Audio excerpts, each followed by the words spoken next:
Nasabdan daw ni Vice President Sara Duterte ang sentimento karon sa katawhan sa isyu sa korupsyon sa nasod.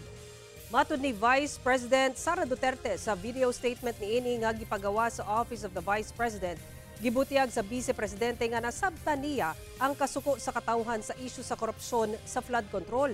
Tungod mao kini ang sentimento nga iyang nadawat gikan sa mga overseas Filipinos sa iyang paglibot may tungod sa transparency, accountability, peace ug security.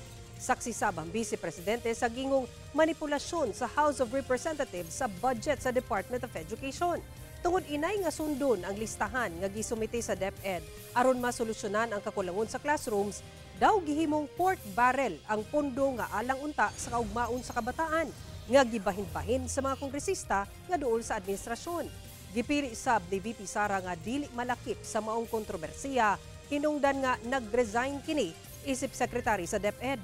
Nakighiusa sa VP Sara sa milyon-milyong Pilipino nga dismayado sa kasamtangang administrasyon sa isyu sa korupsyon.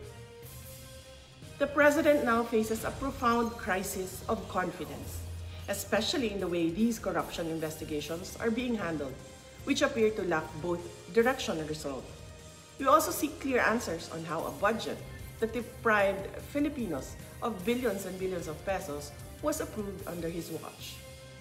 Kaisa ako ng milyong-milyong Pilipino na dismaya at nandidiri sa pamahalaang lulong sa insekuridad at walang kabusugang kasakiman.